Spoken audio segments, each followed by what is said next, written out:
Let's speak about the importance of you overcoming the past, of you not continuing the past in your life, but to use it at your favor.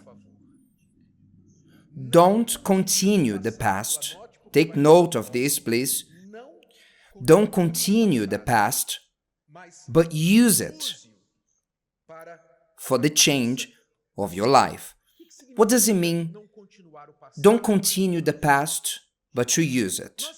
We should only continue the past that is behind us if it has been working. This is common sense. If you have been following something in your life and that has been working, I'm talking about love life. Your marriage has been working well. If today you are better than yesterday, than 5, 10 years ago, then continue on this path that is working. Continue this past because it's working.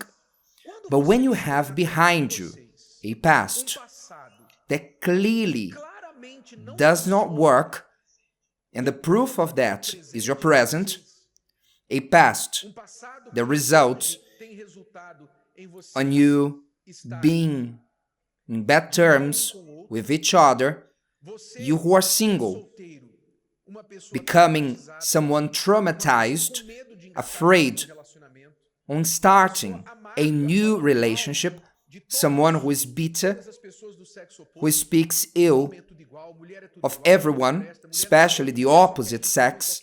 Men wants this, women wants that. If your past makes your present bitter and unhappy present in love, so clearly you must look back and learn what you should no longer do. Because what you've been doing, where you've been coming from, is taking you where you don't want to go. So you must learn that you should not continue this past, but to learn the past to change your present and future. God says this in His Word. Look what He says in Haggai. He said, "Now therefore, thus says the Lord of hosts, consider," in other words, evaluate, weigh it down, consider your ways. In other words, your past. Where are you coming from? The path you've been tracing so far. Consider your ways. You have sown much and bring in little. See that God calls us to observe our past and its effect on what we've done back then in the past. You have sown much, but what has been the result? Little. What has been the fruit of your marriage, of your love life currently? What have you been reaping? Many of you are reaping, for instance, a cold marriage, coldness. Perhaps you don't even have respect for each other anymore. Swear words, harsh words, sarcastic words that are exchanged between the both of you. Do whatever you want. I don't know why you ask me, because what I say, it doesn't count. And things along these lines. Bad example before the children. Perhaps a marriage that you don't remember the last time you had intimacy, you had sex. And perhaps the last time you had to implore your husband, your wife, for it to happen. A marriage that you don't trust what the other says. You don't trust. At times the person says, and you think, is that true? You need to find out if what the person is saying and you learn that it was not true. In other words, insecurity, you look at the future and you don't see yourself with that person. You have been planning a future without them. Because how things are going, you won't be together for long. Maybe you've been seeing this present, that is a result of what you've been doing so far. And many singles also carry this mark of the past, saying, I don't believe in anyone else, I think I want to be alone, I was not lucky in love, I suffered a trauma, I'm a single mother, who want me with these children, I'm a divorced person, I'm over 40, 50. Is there a way out for me? You are looking at your present, and today you are saying, that's not what I want. But God calls you to the advice, consider your ways. In other words, think about your past. Weigh your past down, what you have been doing, and the harvest so far. And God tells us to consider our ways. Because normally, when you go through a problem, you consider the mistake of the other. So many people think like this. I am on this situation because you know how it is, right? I didn't have any reference in my family. I got married with someone that was not nice towards me. I believed on that person. And many times you even can say, I have learned a lot with my past. But what did you learn? Because if you learned the other's mistakes, it won't solve any problem to you, because the mistake was on the other. But you have to stop and think, where did you commit the mistake? Consider your ways. How did you get to the point? And we only solve our problems when we start to look within ourselves and to realize where we are committing the mistakes. Because people easily see the other's mistake. For example, singles, they say, I don't want to get married anymore. I don't want to get involved with anyone else anymore. But they don't stop to evaluate. You suffered because when you entered to this relationship, did you know the person well? You knew the person, and 2 weeks later, you started to live with that person. You gave your heart without knowing who that person was.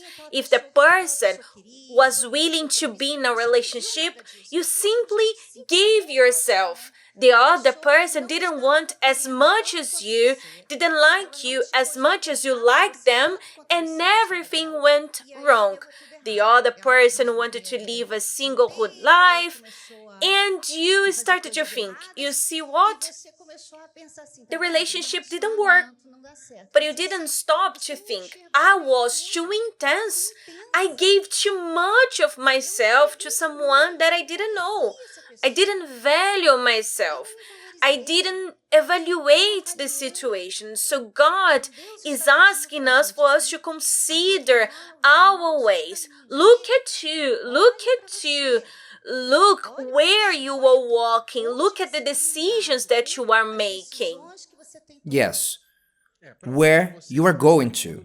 When God says, consider your ways, as Christiane said, it's not you looking at the other's mistakes, but yours. The other has mistakes, but look at your mistakes and your ways and see the result.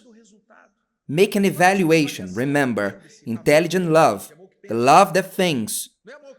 It's not the love that feels, a love that thinks what the result has been of what I've been doing. It's a matter of intelligence. You disregard your marriage, your wife. What do you think she will become? She will become this person that before your eyes is annoying, needy, someone who you don't want to be close to, and where your eyes will turn to other women. Because you will think that the problem is in your wife, but the problem is in you. That she has problems, yes, but you also is to be blamed because you haven't been looking at your marriage. Your negligence, your disregard your way of behaving before your marriage, thinking that your wife needs to be perfect without you doing anything, just bringing food to the house, this way of yours is not working. You need to wake up to this. You look at your qualities that certainly you have, but you don't look where you are failing. You don't consider that what you are doing is also contributing to the problem.